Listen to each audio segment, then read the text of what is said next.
otras actividades que hacer.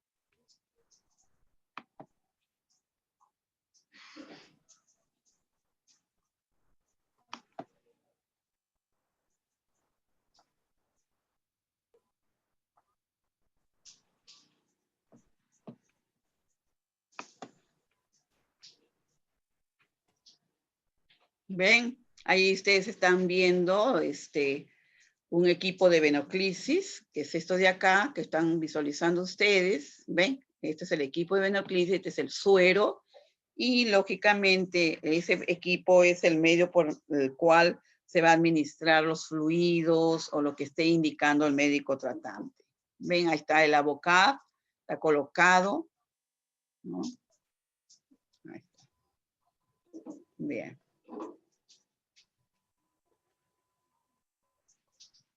Vamos a ver de qué se trata todo esto, ¿no? Porque, bueno, en sí vamos a recordar lo que también hemos conversado la semana anterior en lo que es la canalización de la vía, todo esto, ¿no? Aquí vamos a ver que en venoclisis vamos a hablar de la canalización de vía venosas periféricas, así se llaman, porque lógicamente el tratamiento se va a llevar a través de las venas venosas, o sea, de las vías venosas periféricas, ¿no? De las venas periféricas. Empezamos desde la mano, ¿no? El antebrazo, brazo, ¿verdad? Entonces, es la forma como se va a realizar eso. Hay un orden, ya, para poder realizarlo. Es una técnica habitual que la realizan los profesionales enfermeros. Cuando un enfermero realiza la técnica, esto hay que recordarlo muy bien, porque a veces no se tiene la habilidad para canalizar bien la vena, para localizar la vena, ¿me entienden? Entonces, es muy bueno esto de recordarlo, que cuando falla 2 veces se puede decir que la vía venosa es difícil, ¿me entienden? Porque a veces también sucede eso.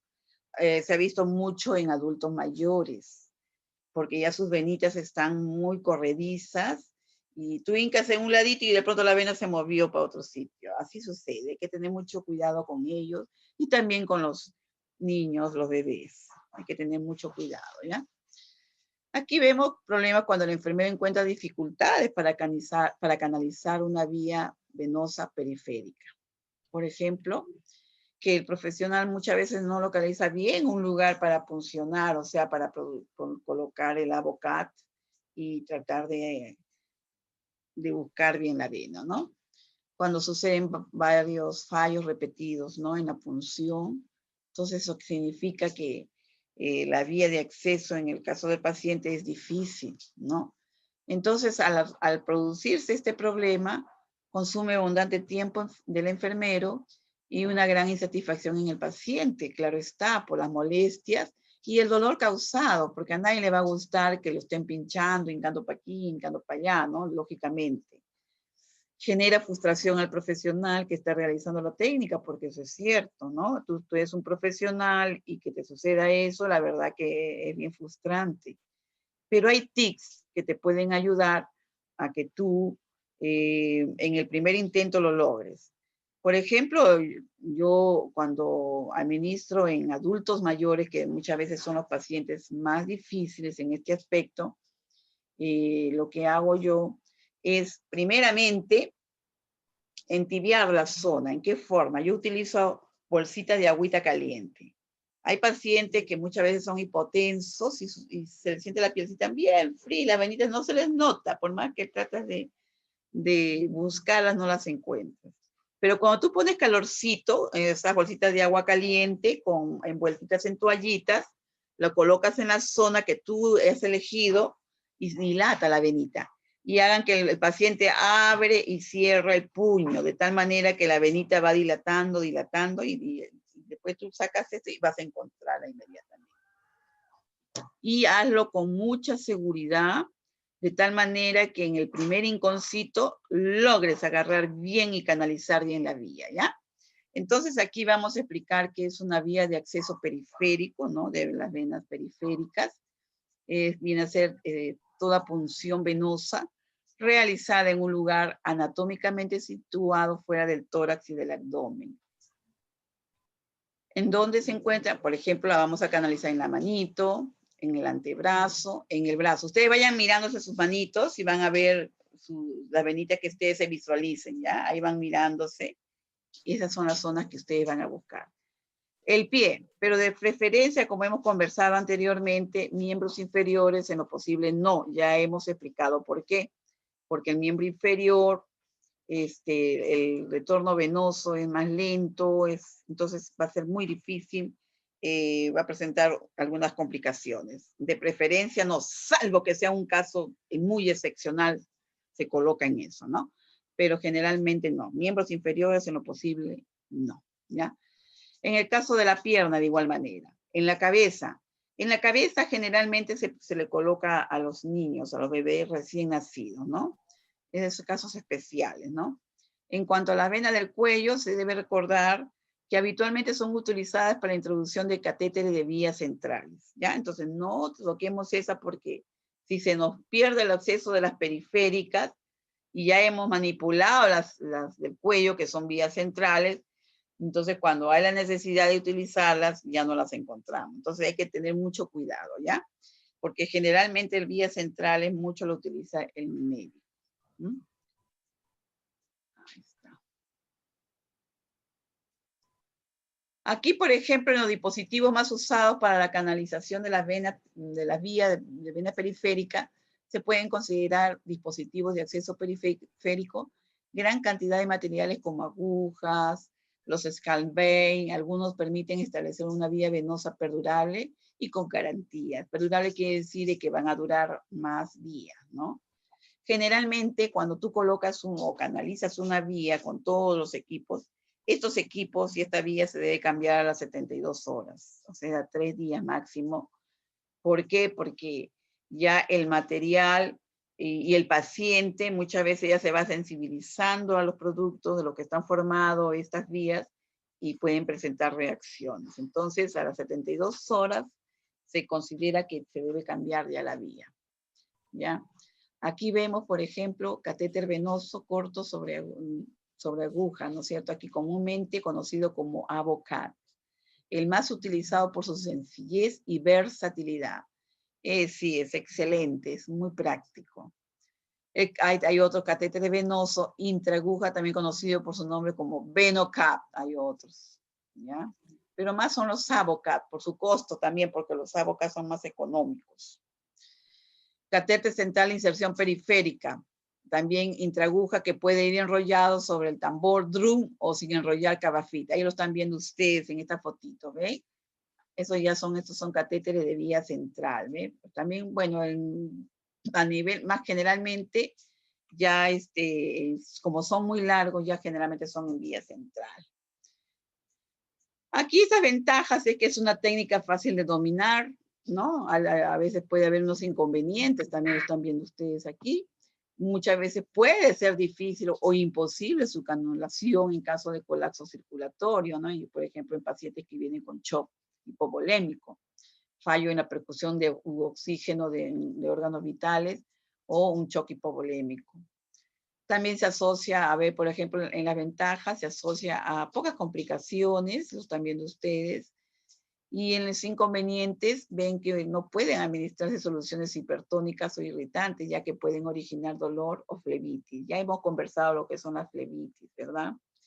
La inflamación, la flebitis viene a ser la inflamación de la capa íntima de la vena.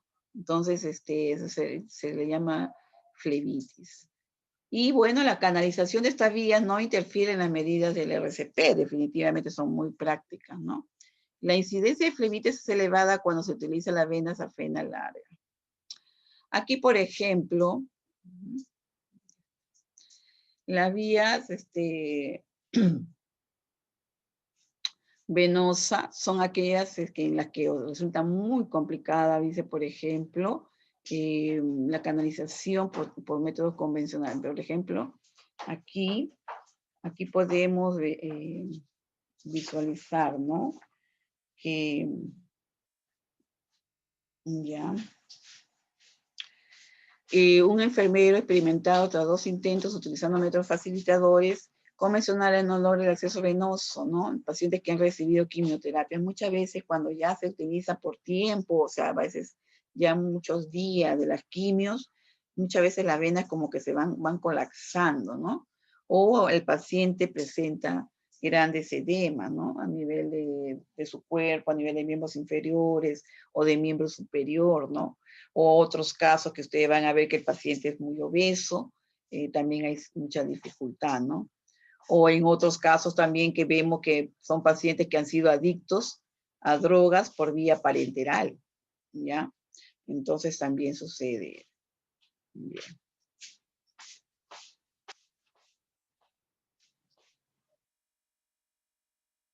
A ver, aquí en este catéter venoso periférico, el dispositivo que se usa para, por ejemplo, extraer sangre y aquí administrar tratamientos, ¿no? A través de qué? De líquidos intravenosos, ahí vas a administrar medicamentos, vas a realizar transfusiones sanguíneas. Aquí se introduce en una vena un tubo delgado y flexible, por lo general en el dorso de la mano, la parte inferior del brazo, ¿no? Se introduce una aguja en una vía de acceso para extraer sangre o administrar líquidos. Cuando te van a sacar muestras de sangre es para hacer estudios, ¿no? O sea, valorar, ver de repente cómo están tus niveles de hemoglobina o hacer un estudio completo de sangre, hormonales, etcétera. Entonces, también se utiliza para sacar sangre, ¿no? O también, como les decía, para administrar líquidos, por ejemplo, en el caso de pacientes hipovolémicos o pacientes que están deshidratados o en fin, cualquiera sea el cuadro, ¿no? ¿A dónde se puede colocar? En el dorso de la mano. Tiene una ventaja de que daña mínimamente el árbol vascular, porque está empezando de la parte más distal, pero permite diámetros menores de catéteres y limita el movimiento y puede variar el flujo según la posición de la mano. O sea, hay que buscar una que esté, pues en la mano, y lo están viendo ustedes en la imagen, pero de tal manera que no impidamos que el paciente tenga libertad de movimiento en su mano, ¿no? Entonces, en el antebrazo es muy cómodo para el paciente y garantiza un flujo constante, y sin embargo causa un mayor daño al mapa venoso del miembro superior. Pero cuando tú agarras un vaso grueso, no hay problemas, ¿ya? Entonces eso hay que tenerlo presente, ¿ven? Lo están viendo ustedes en esa imagen. ¿Por qué? Porque en esa zona contamos con vasos venosos más gruesos, entonces es más práctico. En la flexura del codo, admite mayores diámetros de catéter y su canalización es fácil.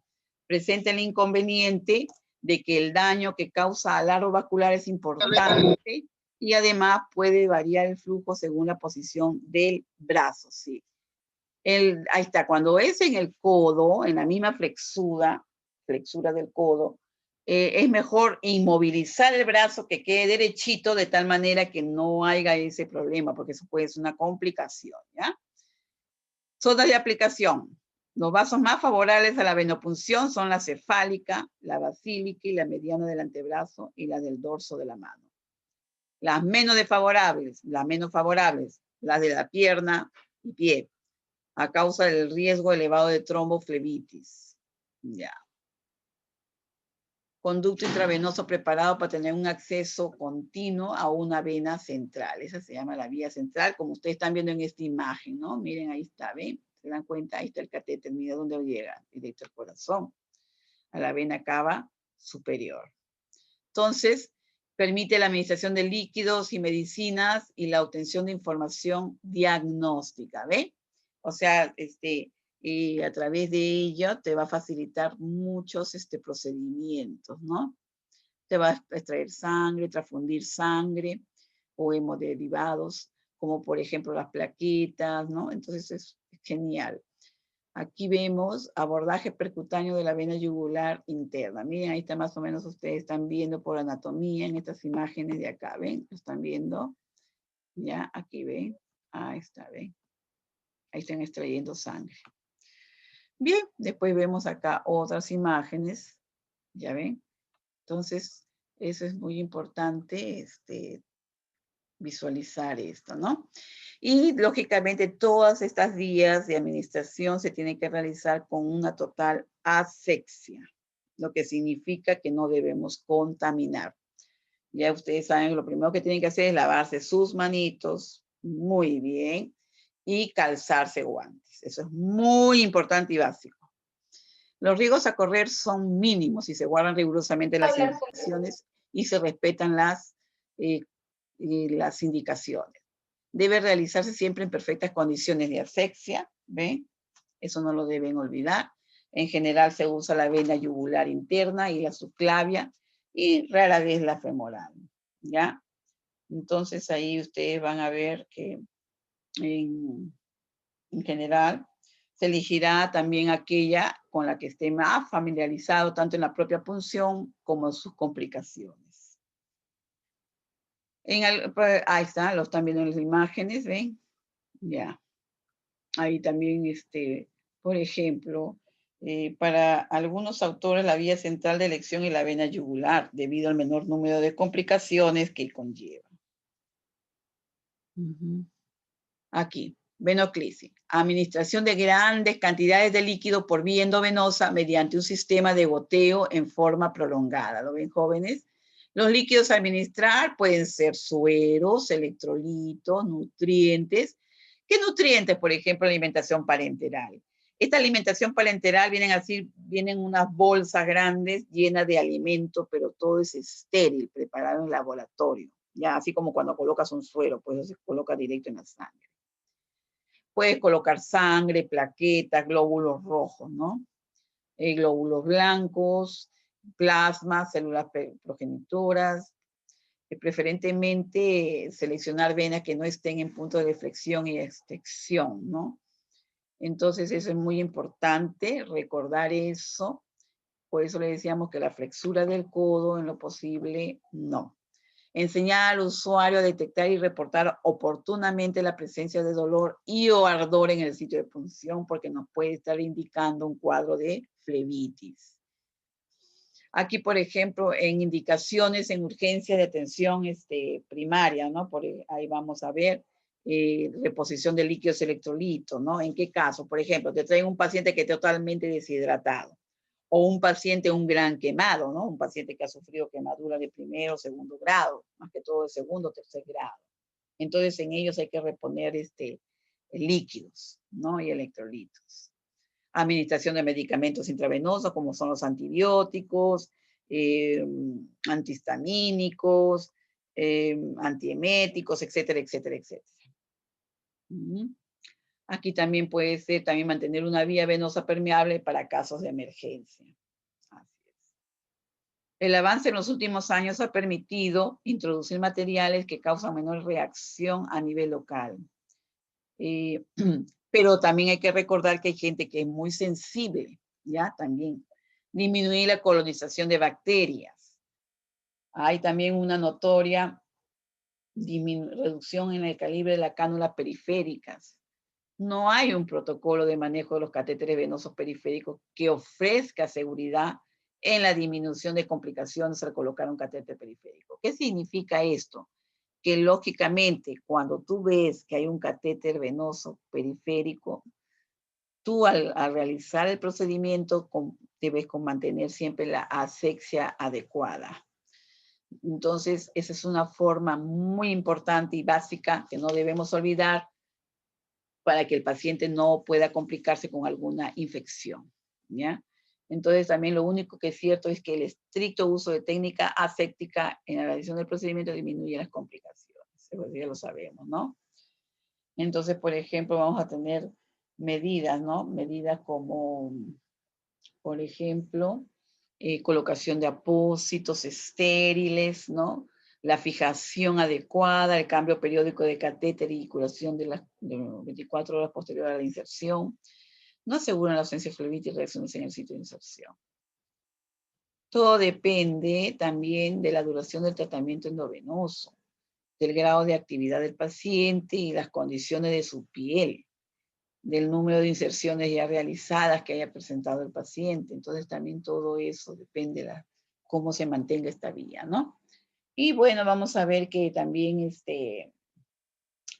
algunas técnicas para facilitar la punción venosa periférica. Vamos a ver, como les decía, calentamiento de la zona, ¿no? Lo que va a producir vasodilatación de las arteriolas y venas. Y eso te va a facilitar a ti como profesional para poder canalizar la vía. Transiluminación. Se permite la visualización directa de venas, arterias y venas. Entonces, las venas más utilizadas, ahí las están viendo ustedes, son la basílica, ¿ya? La vena cefálica, la basílica. Vas a ver también, ahí está, mira, ahí está el cuadrito donde se figuran las venas, ya los habíamos mencionado, la cefálica, la basílica, ven, ahí está.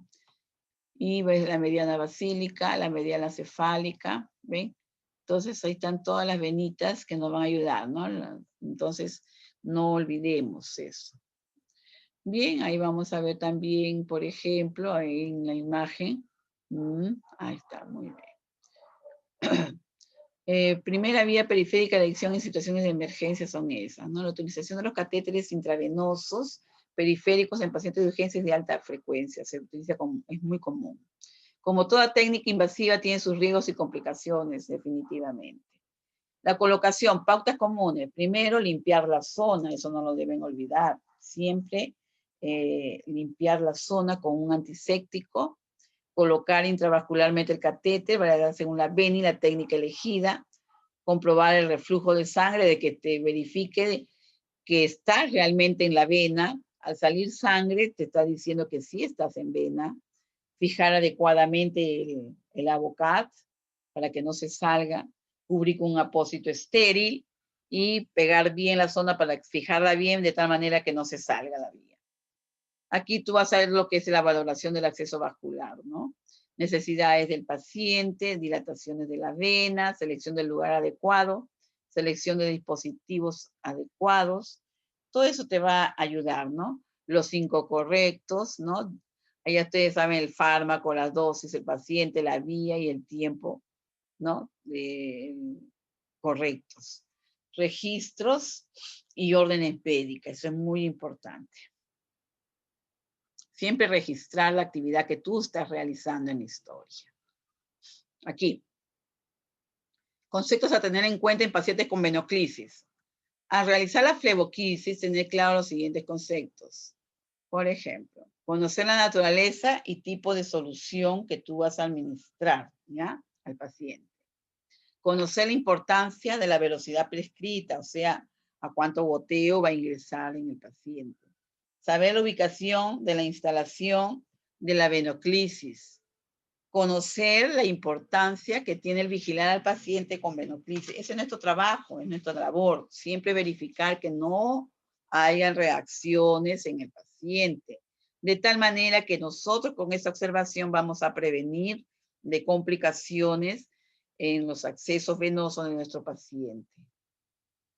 A ver, ¿qué cuidados? Estos van dirigidos, por ejemplo, a mantener estrictas condiciones de asepsia en su manipulación y la detección precoz de complicaciones. Esto es muy importante y como profesionales no debemos olvidar. Vamos también ahí, por ejemplo, reducir la manipulación al mínimo y realizar la técnica aséptica, vigilar la aparición de enrojecimiento, dolor, supuración en el punto de punción. En este caso está indicada la retirada inmediata del catéter. Lógico, si ustedes ven alguna reacción hay que retirar el catéter, ¿ya? Porque lógico, eso se va a agudizar más. Ahí ustedes también tienen que ver que vigilar la aparición de enrojecimiento, dolor, endurecimiento del trayecto trascendente de la vena. Esta está indicada la retirada inmediata del catéter, ¿ya? Controlar que el catéter siga suficientemente introducido para evitar la extravasación. Ante la duda se debe retirar y canalizar otro. El apósito, el esparadrapo, parte adhesiva de apósito no caerá nunca sobre el punto de inserción, ya que favorece la humedad, la fijación y proliferación de gérmenes. Evitemos la proliferación de gérmenes, ¿ya? Cuidados durante el proceso de la venoclisis. ¿Qué cuidados debemos nosotros siempre tener presente, ya? Para evitar las complicaciones en el paciente. Por ejemplo, vigilar el goteo indicado según la indicación médica. contar el número de gotas por minuto, eso es básico. Vigilar la permeabilidad de la vena, que haya flujo de sangre. Puede haberse tapado la aguja, porque sucede también, ¿no? Y puede estar obstruida la conexión por el cambio de posición del paciente. A veces se puede formar un pequeño ángulo o un pliegue en el mismo, la vía, y no permite el paso del medicamento o del líquido, ¿no? Vigilar las zonas de punción, palpando por sobre la gasa, observando signos de complicaciones, eso es muy importante. Vigilar y estar alerta cuando esté por acabarse la solución. Cambio de equipo cada 24 horas, cambio de microgoteo cada 72, ¿ya? Reemplazar la gasa por otra estéril cada vez que se humedezca, pincelar previamente con antiséptico en la zona donde tú vas a hacer la punción. Y la eliminación del aire de la conexión, lógico que no quede ninguna burbujita de aire, ¿no? Administrar líquidos en caso de hipovolemia, en el caso de cuadros de shock, de quemaduras o deshidratación, ¿ya? Aquí también administrar líquidos, electrolitos y sustancias nutrientes en caso de que el paciente no pueda consumirlos por vía oral o esté inconsciente. Eso es muy importante tenerlo presente. Administrar medicamentos según indicación médica y transfusiones sanguíneas y sus derivados, o hemoderivados, se llama hemo de sangre. Entonces también, para mantener un acceso abierto a la circulación venosa, también para administrar en casos de urgencia, favoreciendo la inmediata absorción de los medicamentos. El material, equipos y materiales que tú vas a utilizar para canalizar esta vía, ¿no? Tú tienes que tener tu bandejita con catéteres, sistema de goteo, llave de 3 vías, gasas, adhesivos, algodón, antiséptico. Este antiséptico puede ser el alcohol o el alcohol yodado, ¿no? Jeringa con suero fisiológico para cebar y comprobar la vía. Compresor SMART, que viene a ser la famosa ligadura, y guantes de procedimiento. Control de goteo. Por ejemplo, el goteo depende de diversos factores. Por ejemplo, de la indicación médica, una de ellas es la primordial, según como te indique el médico, ¿no? Por ejemplo, la naturaleza también y composición del suero. Un suero puro puede pasar a mayor velocidad que otro que tiene aditivos o mezcla, ¿ya? Es que justamente se habla de esto porque ya habíamos dicho que hay ciertos medicamentos o químicos que producen flebitis, ¿ya? También del estado del paciente. Necesidades que tenga el paciente en cuanto a líquidos influyen en la velocidad de la perfusión. El paciente deshidratado, paciente en shock hipovolémico y paciente cardíaco necesitan de líquidos. Edad de niños y ancianos son más sensibles a una sobrecarga de líquidos. Hay que tener cuidado. Si es un paciente renal, a ver, un paciente renal no lo vas a llenar de líquido, lógicamente. Es de acuerdo a la indicación profesional médica. Y también vamos a ver que según la contextura del paciente, según el calibre de las venas que pueda tener este paciente, te va a ayudar muchísimo en sus terapias. Aquí, por ejemplo, el cálculo de goteo. Esto es muy importante. El goteo depende de diferentes factores. El goteo se puede controlar, por ejemplo, a ver, en sistema de goteo común, sistema de microgoteo, permite determinar el número de gotas a pasar en un tiempo determinado. Equivalencias. Por ejemplo, vamos a ver que una gota es igual a 3 microgotas. Equivalencia importante. Aquí vamos a ver que 1 mililitro es igual a 20 gotas. ¿Ya? 1 mililitro es igual a 20 gotas. Ahí lo están viendo ustedes. Y 1 mililitro, ¿ven?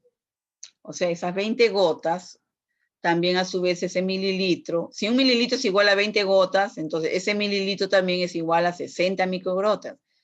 Microgotas. ¿Por qué? Porque cada gota equivale a 3 microgotas cuando es el microgotero. Por eso que sale 60. ¿Ya? Aquí vamos a ver los cálculos de goteos corrientes. ¿Ya? Pasos, por ejemplo, a dividir el total, al pasar el número de horas, el resultado es mililitro horas, entre horas. El resultado en mililitro hora, dividirlo por 3. El 3 que viene a ser la constante, es una constante 3. Ejemplo, el médico indica 500 mililitros de suero en 24 horas. ¿Cuántas gotas por minuto se deben administrar? Ahí van a ver el ejercicio de 500 mililitros en 24 horas, es decir, un día, es igual a ¿qué? A 500, ¿no? Ahí van a ver los 20 gramos en mililitros, ¿no? O sea, van a ponerse una hora, es igual a 60 minutos, ¿no? Entonces aquí va a salir 21 gotas. Aquí, entre la constante 3, dividan 21 entre 3, salen 7 gotas por minuto. Los valores son aproximados al número mayor. Ahí lo están viendo ustedes, miren, y dentro de lo que es mililitros. ¿Bien? Ahí está. El cálculo de goteo microcorriente. Ahí está. Se divide el total a pasar por el número de horas. El total de suero a pasar en microgotas es entonces número de horas igual a microgotas por minuto, lo que estábamos explicando hace un ratito, ¿no? El médico indica 500 mililitros en 24 horas en microgotas. Entonces vamos a ver que 500 entre 24 es igual a, ¿no? A 21 microgotas minuto, ¿ya? Porque habíamos dicho que una gota equivale a 3 microgotas, ¿verdad? Entonces van a ver ustedes que 500 mililitros es igual a, sobre 24 horas es igual a 21 mililitros por hora. Lo que es igual a, anulan, ¿no? 21 mililitros, ¿ya? Y hora, ¿ya? Ahí está. Y te va a salir 21 microgotas en un minuto, ¿ya? ¿Qué viene a ser los reflujos? Viene a ser la devolución de sangre a la túbula dura por cambios de presiones. Esa conducta seguida entre reflujo reciente, ¿no? Abrir la llave del C, todo eso, ¿no? Y tratar de hacer pasar un chorro del suerito hasta que se aclare el flujo, ¿ya? O sea, para mantener permeable la vía, ¿ya? Muy bien. Regular el goteo según la indicación médica, porque nosotros trabajamos con el médico. Él deja sus indicaciones en historia y nosotros tenemos que tenerlas presentes. Forma de evitar reflujos, por ejemplo, vamos a ver, cambiar de matraz, o sea, del recipiente, ¿no? Donde se encuentra el suero, ¿ya? Antes de que termine totalmente la solución que está pasando. ¿Por qué? Porque de esa forma vamos a evitar que ingrese aire a la vía del paciente. Esto es muy importante, ¿ya? Que el paciente no levante el brazo por sobre el nivel del corazón. Bien, aquí vamos a ver un procedimiento o técnica angiocatéter ABOCAT, que es el más común, el más utilizado en nuestro medio, ¿no? Aquí, por ejemplo, vamos a ver el procedimiento consiste en, primeramente, la explicación o preparación psicológica del paciente en la cual tú le vas a explicar lo que vas a realizar al paciente. Y la preparación física, que significa exponer la zona del brazo o de la mano donde tú vas a canalizar la vía. Cuando tú haces todo esto, el paciente va a apoyarte porque ya él conoce lo que le van a hacer. En cambio, un paciente temeroso, inseguro, al cual tú no le dices nada y vas a lo mudo, lógicamente no va a colaborar contigo. Es muy importante explicar, preparar física y psicológicamente al paciente. Ahora, la ubicación del paciente de tal forma que la extremidad permanezca en una superficie firme y plana. Ya, por ejemplo, puede ser su cama, puede ser una camilla. Tú debes lavarte tus manos y colocarte tus guantes. Tienes que seleccionar la zona de punción, evaluar el calibre y la condición de la vena. ¿Por qué? Porque de acuerdo a eso tú vas a buscar el ABOCAT de acuerdo a la vena que tiene. A ver, si tú has ubicado una vena que es delgada, no vas a colocar un catéter número 18, lógicamente. Si es delgada, tú vas a colocar un catéter 25 o 26. Entonces, de acuerdo al lumen de la vena, es el lumen de la boca. Otro punto importante también es que la piel o la zona de canalización, busquemos siempre una vena que esté bien recta, ¿ya? Evitar las venas tortuosas, esas muchas veces se complican, ¿ya? Que no haya equimosis, o sea, pequeños hematomas, que esté limpiecito todo, ¿ya? Aplicación del torniquete con el fin de palpar las venas, eso ayuda muchísimo. Si es un anciano o un niño, aplicar el torniquete suave y utilizar los dedos como de lo contrario se puede dañar la vena en el momento de la inserción de la aguja. Eso es muy importante tenerlo presente en adultos mayores y en niños pequeños, ¿ya? La palpación de la vena, utilizar los dedos índice y medio de la mano no dominante para palpar la vena. Estos tienen mayor sensibilidad que los de la mano dominante. Eso es muy importante. Preparación de la piel, limpiar la piel con solución antiséptica, que puede ser un alcohol al 70%, que hoy está mucho en boga, digamos de esa forma, con esto del COVID, ¿no? O también puede ser la clorhexidina, el bigluconato, puede ser también el alcohol con yodo o alcohol yodado. Frotas el sitio de inserción del centro a la periferia en un lapso de 60 segundos y se deja actuar la solución por debajo, espacio de 2 minutos. Tras lo cual se retira el exceso. No utilizar alcohol después de aplicar la solución de yodo, puesto que impide la actividad antiséptica residual del yodo. El yodo es excelente. Fijar la vena sin entrar en contacto con la zona preparada para la punción, utilizando los dedos índices y pulgar de la mano no dominante, estirando la piel. Esa es la forma como tú vas a fijar la vena para que no se te corra. Y dirigir la aguja en un ángulo de 10 a 30 grados con un bisel hacia arriba para penetrar la piel. Posteriormente, reducir el ángulo para evitar traspasar la pared posterior de la vena y obtener el retorno de sangre a la cámara de la aguja.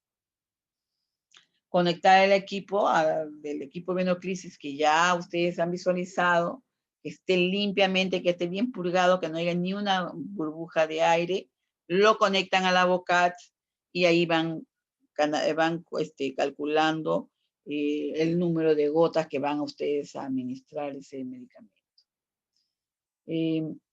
Conectar al equipo con la solución a infundir o adaptar. También es recomendable utilizar un sistema con llave de 3 días, ¿ya? A ser posible por la verdadera, ya que esto nos facilitará la infusión de medicaciones, ya sean en polo o con otro sistema añadido. Eso es muy bueno, ¿ya? Registrar todo, fijar bien la vía, dejar todo bien protegido, poner la fecha, la hora y de la persona quien lo realizó el procedimiento. Registrar todo en la historia clínica, el procedimiento y ver, observar al paciente, vaya a ser que presente alguna complicación. Siempre tenemos que estar pendientes de las vías de nuestros pacientitos para evitar complicaciones, ¿ya? Y también hay otro procedimiento, cuando ya se cumplió la función de esta vía, y como ya les dije, hay que cambiar de equipos, se retira. El procedimiento de retiro se hace cerrando la llave de paso, ¿ya? Tener cuidado de no presionar el área antes de extraer la aguja. Retirar con precaución la tela adhesiva e inmovilizador, ¿ya? Retirar hacia atrás la bránula mariposa con suavidad o en un solo movimiento. Colocar inmediatamente la una torunda en el sitio de punción, presionar 1 o 2 minutos, fijar con tela adhesiva. Y bien, hay recomendaciones que también debemos tener presente. Por ejemplo, el profesional debe poseer amplio conocimiento del procedimiento y del objetivo para seleccionar el tipo de catéter y la vena a utilizar. Eso es muy importante. Utilizar el catéter más corto o de menor calibre según sea de acuerdo al lumen de la vena, ¿no? Si un paciente recibe fármacos irritantes, utilizar catéter entre 24 y 22, que son más grandes, e introducirlo en la vena más gruesa para facilitar la hemodilución y reducir la irritación de las paredes de la vena. Eso es muy importante, ¿ya? Entonces, evitar el uso de venas que han presentado flebitis, evitar puncionar venas del brazo del lado de la mastectomía o en el caso de pacientes que han sido, les han hecho cirugías de tipo cancerosa, ¿no?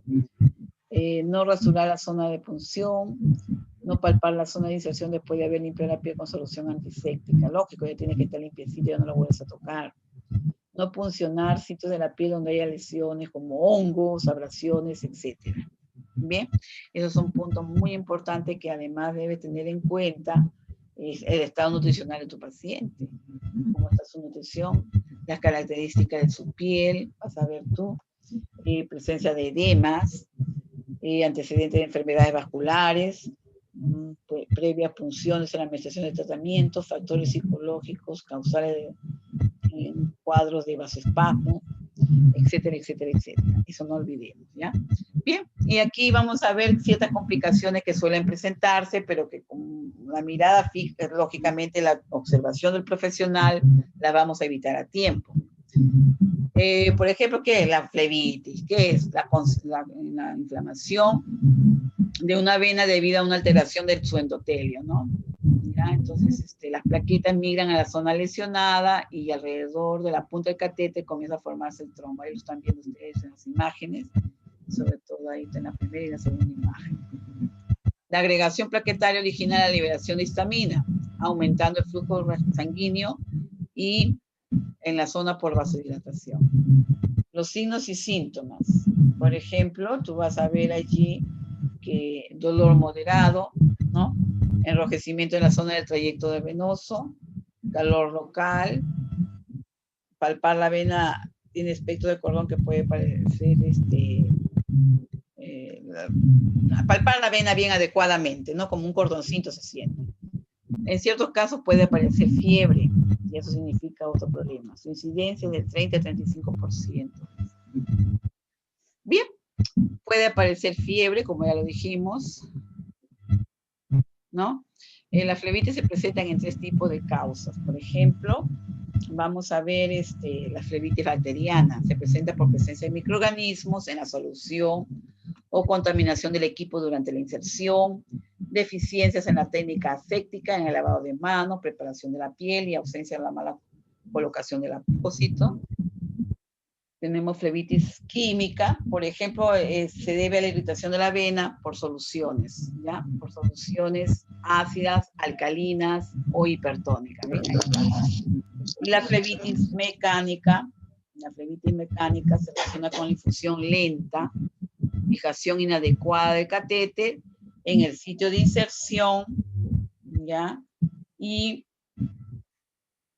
zona de flexión, por ejemplo, calibre de mayor tamaño, o sea, el catéter de mayor tamaño, zona de flexión y lesiones en la vena puncionada, ¿no? O sea, en la canalizada.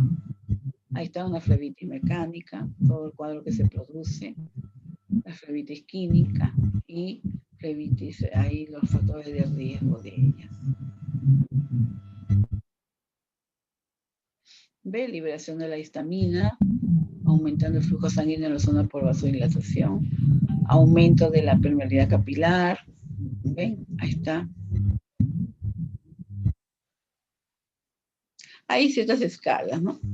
Pero más que todo aquí hay que visualizar, hay también unas imágenes de flebitis, ¿ven? ¿Ven? Ahí está una inflamación de la vena en el paciente, lo estamos observando. Vamos a ver complicaciones del paciente, ahí las vieron, ¿no? La prevención, ¿no? Aquí la identificación y control de los factores en la base de la prevención, contar con una guía de disección del catéter venoso periférico, ahí lo van a ver ustedes, un programa de seguimiento de los catéteres, hay que controlarlos, ¿ya? Aquí, por ejemplo, que permite verificar el cumplimiento de los estándares definidos y la identificación temprana de complicaciones. Es muy importante, por eso yo les digo a ustedes que hay que observar constantemente la zona de punción donde has colocado esa guía, ¿ya? Ver si hay alguna complicación, ¿no?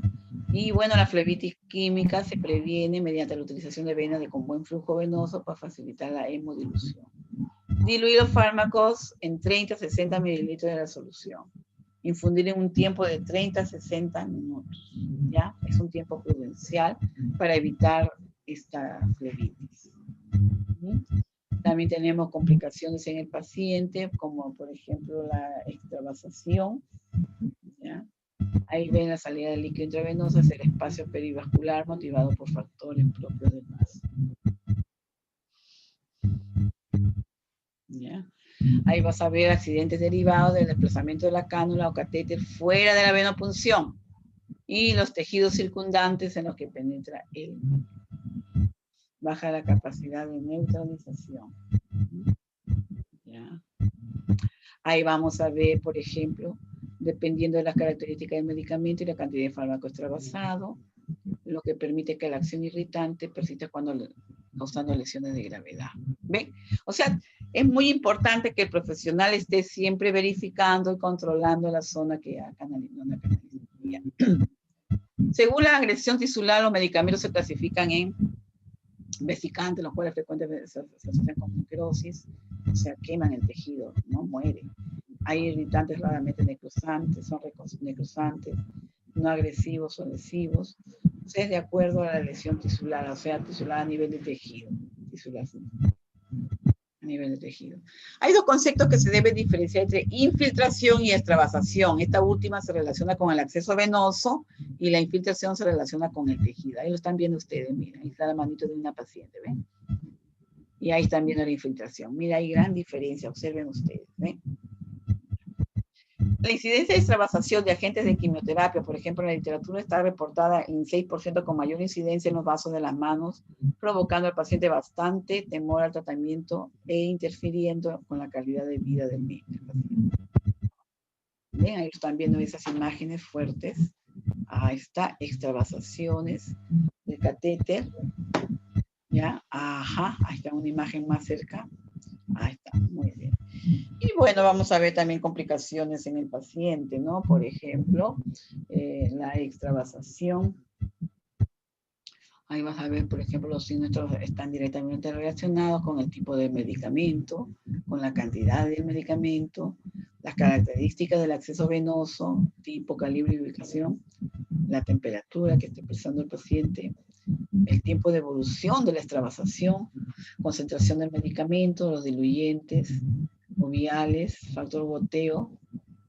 Siempre cuando coloquemos en la vena algún medicamento tiene que estar bien diluido de tal manera que esto no va a afectar las paredes de la íntima de las venas, o sea, las paredes por dentro, ¿no?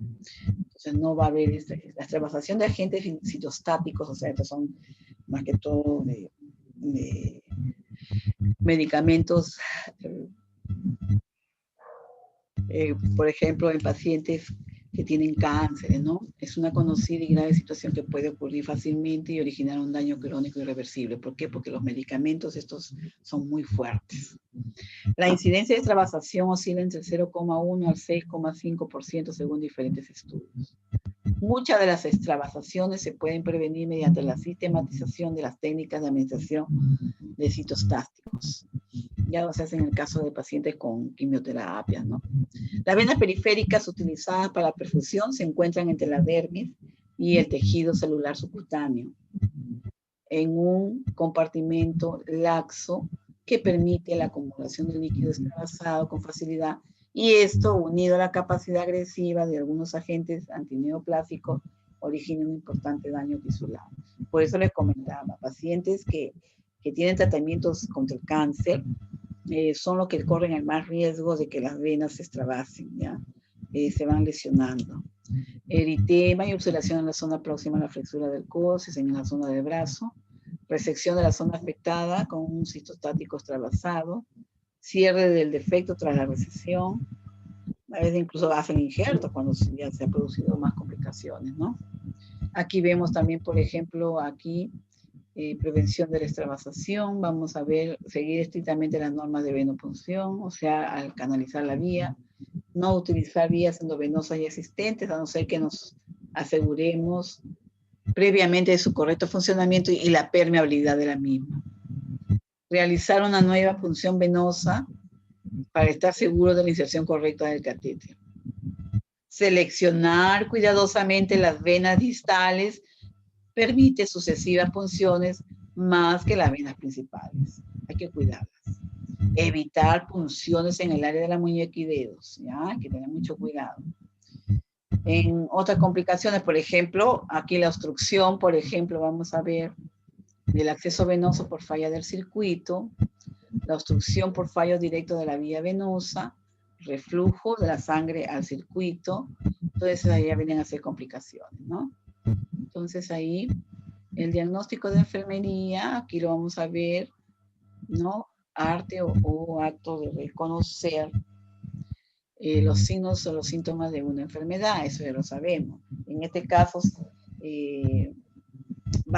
vas tú a visualizar el problema que se puede estar presentando en la vía de acceso a través de esta vena. Los diagnósticos que pueden resultar según las características situacionales post-implantación, ahí vamos a ver, por ejemplo, los diagnósticos pueden resultar según las características, ¿no? Por ejemplo, esto, la ansiedad. La ansiedad ahí relacionada con crisis situacional. Es lógico, jovencito. Cuando tú te enfermas y terminas en un hospital o en una clínica, generalmente el paciente tú lo vas a encontrar ansioso, nervioso, angustiado. Son emociones naturales que es porque es una experiencia nueva muchas veces. Entonces todo conlleva al temor de lo desconocido. Y eso, pues, el profesional debe saber manejar estas situaciones y conversar con el paciente para quitarle esas dudas o esos miedos, esos temores que él tiene, ¿ya? Que él verbalice sus sentimientos negativos, que explique qué temores tiene, ¿ya? Y, por ejemplo, acá, déficit de conocimiento relacionado, por ejemplo, con interpretación errónea de la información, ¿no? Manifestando por petición repetitiva de información puntual, en el caso de dolor relacionado con la implantación en el tejido celular subcutáneo de un agente físico, manifestado por las mismas palabras del paciente, ¿ya? Ahí, por ejemplo, vamos a ver, ¿ya? El riesgo de gasto, del riesgo de gasto cardíaco disminuido, relacionado con alteración de la precarga, ¿ya? Ahí vamos a ver también. Los diagnósticos, también podemos ver alteración en la integridad cutánea de la piel, relacionada por implantación de la vía venosa periférica, manifestado con interrupción de la continuidad de piel, miedo relacionado con el dolor. ¿Ve? Muchas veces el paciente con dolor se va a poner hostil, aumenta su alerta, está desconfiado, ¿no? Trastorno de la imagen corporal relacionado con la presencia de tejido celular subcutáneo, manifestado por sentimientos negativos sobre su cuerpo. Riesgos de infecciones relacionados con el daño tisular o tejidos. Entonces, todo eso, lógicamente, conlleva a que puedas, el paciente que no se encuentre bien consigo mismo, físico o emocionalmente, tú lo puedes ayudar a que, explicándole lentamente todo eso, demostrando nuestra empatía y llevando a cabo este procedimiento en una forma calmada, segura, de tal manera que el paciente va a tomarte confianza y lógicamente va a colaborar en la terapia. Yo les agradezco mucho su atención, ¿ya? Les agradezco mucho su atención. Ajá.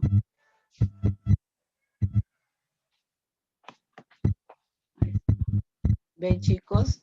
Entonces, esto es muy importante que tengamos presente cuando ustedes van a canalizar vías periféricas, ¿ya?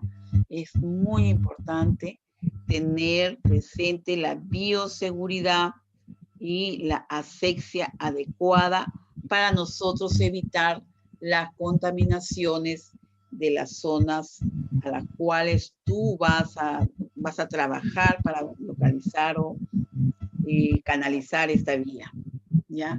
Entonces, esto es muy importante que recordemos nosotros como profesionales, siempre tratemos de brindar confianza, empatía con el paciente, porque es lógico, el paciente es una persona que está padeciendo de repente primera vez que se enferma y ha llegado a un mundo que le va a cortar todas sus rutinas naturales que tiene en su hogar, Entonces todo cambia. Eso hay que entender, va a producir ansiedad, estrés, miedos, temores, inseguridades.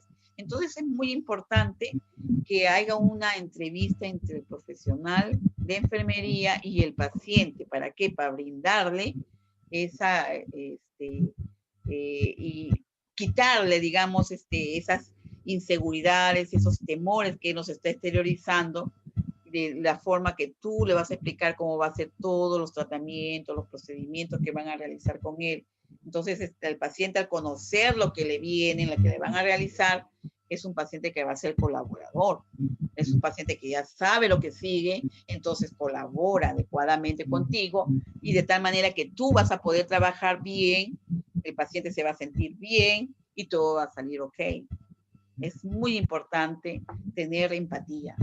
Empatía, porque esto nos va a ayudar y nos va a facilitar a nosotros el trabajo con pacientes difíciles, pacientes desconfiados, que es natural que puedan tener esas experiencias, esos sentimientos, esas emociones, porque su vida ha cambiado en 360 grados.